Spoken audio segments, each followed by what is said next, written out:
Hello boys and girls, आपका स्वागत है कॉमर्स की पाठशाला में। और जैसा कि आप अपने स्क्रीन पे देख पा रहे हैं, एसेट के वीडियो के बाद मैं आपके साथ हाजिर हूँ लायबिलिटी की वीडियो के साथ। लायबिलिटीज़ क्या होती हैं और इसके कौन कौन से टाइप्स हैं, ये भी मैं आपको इस वीडियो के लेक्चर के माध्यम से बताने की कोशिश करूँगा। ठीक है, तो लेक्चर स्टार्ट करते हैं। उसके पहले कहना चाहूँगा कि अगर आप हमारे चैनल पर नए हो तो हमारे चैनल को सब्सक्राइब कर लो और बेल आइकन दबा दो, ताकि आपको मेरे वीडियोज़ की नोटिफिकेशन जो है वो सबसे पहले मिलती रहे। So let's start the topic which is about the liabilities. Liabilities क्या होता है इसके बारे में मैं पहले थोड़ी सी जानकारी आपको दे देता हूँ, फिर मैं बुक में जो दिया हुआ वो मैं आपको बताऊँगा। ओके, सो लायबिलिटीज़ क्या होता है? देखो, लायबिलिटीज़ का मतलब होता है दायित्व। ठीक है, हिंदी में इसे कहते हैं दायित्व। मतलब आपका दायित्व है किसी चीज़ के प्रति, तो वो आपकी लायबिलिटी है। फॉर एग्जाम्पल, आपको आज 10 रुपये किसी को देने हैं, तो आप 10 रुपये के लिए लायबल हो। आपको 10 रुपये देने हैं, मतलब आप लायबिलिटी में हो। 10 रुपये आपको लायबल हो। तो जब आप 10 रुपये किसी को दो रहे हो तो आपको कुछ मिला होगा ना, तभी तो आप 10 रुपये दे रहे हो। सपोज आपने 10 रुपये का कोई सामान खरीदा था, उसके बदले आप 10 रुपये उसको दे रहे हो, तो जो 10 रुपये का आपने सामान खरीदा वो सामान आपके लिए एसेट हो गया, लेकिन ये जो 10 रुपये आप उसके बदले दोगे वो आपके लिए लायबिलिटी हो गई। Okay, clear? आई होप कि समझ में आ गया होगा। लायबिलिटी का मतलब होता है आपको किसी को कुछ देने हैं, ठीक है, और इन रिटर्न आपने उसके बदले कुछ लिया है आपसे, इसलिए आपको कुछ देने पड़ रहे हैं, तो वो आपकी लायबिलिटी है। ओके, देख लेते हैं बुक्स में क्या लिखा हुआ है। लायबिलिटीज आर ऑब्लिगेशंस और debt that an enterprise has to pay at some time in the future. Liabilities वो ऑब्लिगेशंस होते हैं या फिर डेट, ठीक है ना, उधार होते हैं जो कि आपको पे करने होते हैं किसी एक समय में आकर के, फ्यूचर में किसी एक समय में आकर के आपको वो पैसे जो है पे करने होते हैं। They represent creditors claims on the firms assets. ये क्या रिप्रेजेंट करता है? ये रिप्रेजेंट करता है क्रेडिटर्स के क्लेम्स को। जिसने आपको उधार में सामान दिए थे उसी को हम क्रेडिटर कहेंगे ना। ये क्रेडिटर वाला टर्म मैंने अभी तक नहीं कराया है, बट फिर भी क्रेडिटर मैं आपको बता देता हूँ। क्रेडिटर का मतलब होता है वो जो आपको उधार में पैसे दे, और जो जिससे आप पैसे पाओगे, जो आपको पैसे देगा उसे हम कहेंगे डेटर। आपने सपोज किसी को कोई सामान उधार में दिया और आप उससे पैसे पा रहे हो, आपको पैसे मिलने वाले हैं उससे, तो वो आदमी आपके लिए डेटर हो गया। ठीक है, और क्रेडिटर का मतलब हो गया किसी आदमी ने आपको उधार में सामान दिए थे, आपको पैसे पे करने हैं, तो वो आपका क्रेडिटर हो गया। तो जो क्रेडिटर होते हैं किसी भी कंपनी के, किसी भी बिजनेस के, उसका क्लेम होता है उस कंपनी के एसेट्स के ऊपर। अगर आप पैसे नहीं दे पाते हो तो उस कंपनी के एसेट्स को बेच करके आपको उन पैसे को उनको देना होगा। ठीक है, both small and big businesses find it necessary to borrow money at one time और अनदर। कोई भी बिजनेस हो, छोटा हो बड़ा हो, उनको एक टाइम पे ये फील होता है कि उनको जो है पैसे बोरो करने की ज़रूरत है। क्या करने के लिए? To purchase goods on credit, उधार में सामान खरीदने के लिए।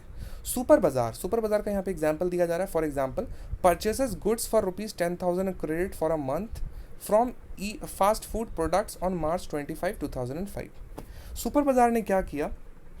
उधार में 10,000 रुपये का सामान जो है खरीदा है।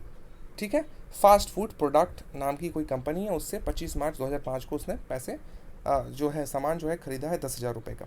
If the balance sheet of the Super बाजार इज प्रिपेयर्ड एज एट 31 मार्च 2005, अगर बैलेंस शीट तैयार की जाती है, सुपर बाजार की प्रिपेयर की जाती है उस डेट पे, fast food product will be shown as creditor. Fast food product को क्या दिखाया जाएगा? ऐसे क्रेडिटर दिखाया जाएगा कि उसने आपको उधार में सामान दिया, मतलब आपको उसको 10,000 रुपये देने हैं। तो लायबिलिटी साइड में फास्ट फूड प्रोडक्ट का नाम लिखा हुआ रहेगा और अमाउंट में लिखा हुआ रहेगा 10,000 रुपये, मतलब आपको जो है उसको 10,000 रुपये देने हैं। If Super Bazaar takes a loan for a period of 3 months from Delhi State Cooperative Bank, अगर सुपर बाजार लोन लेती है दिल्ली स्टेट कोऑपरेटिव बैंक से, तो वो भी आप अगर किसी से पैसे ले रहे हो तो आपको वो पैसे देने पड़ेंगे ना, तो आप लायबल हो उस चीज़ के लिए। तो ये भी आपको लायबिलिटी में लिखना होगा। लायबिलिटी में आपको करंट लायबिलिटीज़ वाले सेक्शन में आपको लिखना होगा कि आपने जो है दिल्ली स्टेट कोऑपरेटिव बैंक से उधार लिया है, कितने रुपए का? 30,000 रुपये का। This will be shown as a liability in the balance sheet of the Super Bazaar. ठीक है, क्लियर हो गया लायबिलिटीज क्या होता है। Now liabilities are classified as current and non current. Liabilities को हम दो भाग में बांट सकते हैं, करंट लायबिलिटी और नॉन करंट लायबिलिटीज के बारे में बात कर लेते हैं। सबसे पहले बात कर लेते हैं नॉन करंट लायबिलिटी के बारे में। मतलब ऐसी लायबिलिटी जो कि 1 साल से ज़्यादा चलने वाली है, उसे हम कहेंगे नॉन करंट। जैसे एसेट्स और नॉन करंट एसेट्स में मैंने आपको बताया था कि ऐसे एसेट जो कि लंबे समय तक चलती है उसे हम नॉन करंट एसेट्स कहते हैं, और जो छोटे समय तक चलती है, किसी एक अकाउंटिंग पीरियड तक चलती है, उसे हम करंट एसेट कहते हैं।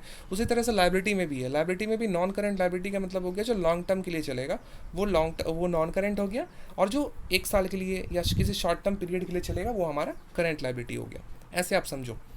तो नॉन करेंट लायबिलिटी को देखो यहाँ पे 4 प्रकार हैं। लॉन्ग टर्म बोरोइंग्स, आपने उधार जो लिया है वो लंबे समय के लिए लिया है। आपने दिल्ली स्टेट कोऑपरेटिव से जो पैसे लिए थे वो 4 साल के लिए लिए थे, तो वो आपका नॉन करेंट लायबिलिटी में आ जाएगा। ठीक है। डेफर्ड टैक्स लायबिलिटी, देखो वहाँ पे डेफर्ड टैक्स एसेट्स था, यहाँ पे डेफर्ड टैक्स लायबिलिटी है। मतलब ऐसे टैक्सेस जिनका लॉन्ग टर्म में मतलब आप उसका उपयोग करने वाले हो और वो पैसे आपको देने हैं। ओके, वो पैसे आपको अभी देने हैं, तो वो हमारा डेफर्ड टैक्स लायबिलिटी कहलाएगा। ओके। अगला पॉइंट है अदर लॉन्ग टर्म लायबिलिटीज़। इसमें बहुत सारी चीज़ें आ जाएंगी। आप जब बैलेंस शीट में आपको पढ़ाना सिखाऊंगा कि बैलेंस शीट कैसे स्टडी करते हैं, तो फिर मैं आपको बताऊंगा। उसके बाद है लॉन्ग टर्म प्रोविजंस। तो प्रोविजंस का मतलब क्या होता है? प्रोविजंस का मतलब होता है किसी एक पर्टिकुलर चीज़ को ध्यान में रखते हुए आप एक फंड क्रिएट कर रहे हो और उस फंड में थोड़े थोड़े पैसे डाल रहे हो। प्रोविजन का मतलब ये होता है। तो उस तरह की चीज़ अगर होगी तो वो भी नॉन करेंट लायबिलिटी के अंडर में आएगा। अब बात कर लेते हैं करेंट लायबिलिटीज़ के बारे में। सो शॉर्ट टर्म बोरोविंग्स आ जाएंगी करंट लायबिलिटी में। मैंने आपको बताया लॉन्ग टर्म हो जाएगा नॉन करंट और शॉर्ट टर्म हो जाएगा करंट। ट्रेड पेबल्स, देखो वहाँ पे ट्रेड रिसीवेबल्स था जहाँ पे आप बिल रिसीव कर रहे थे, आपको पैसे मिल रहे थे। यहाँ पे आप ट्रेड पेबल्स करोगे, मतलब अब आप बिल इशू करोगे दूसरे के नाम पे।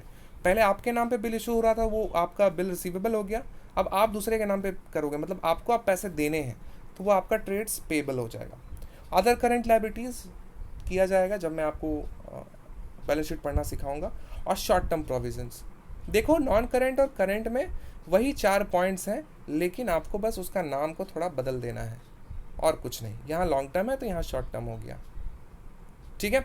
आई होप कि आपको लायबिलिटीज समझ में आ गया होगा कि लायबिलिटीज़ क्या होता है। अगर आपको ये लेक्चर पसंद आया है तो लाइक कमेंट और शेयर करो और हमारे चैनल को सब्सक्राइब कर लो। देखो इन सारे टॉपिक्स के ऊपर मैं एक एक इंडिविजुअल वीडियो बनाऊंगा जहाँ पे मैं डिटेल में आपको बताऊंगा कि लॉन्ग टर्म लायबिलिटी क्या होती है वगैरह वगैरह। इन सबको मैं एक एक करके डिटेल में आपको बताऊंगा। ठीक है। तो वो सब हम बाद में करेंगे। फिलहाल मैं आपको जस्ट एक ओवरव्यू देने की कोशिश कर रहा हूँ। नॉट ओनली ओवरव्यू, मैंने काफ़ी हद तक आपको लायबिलिटी समझा दिया है।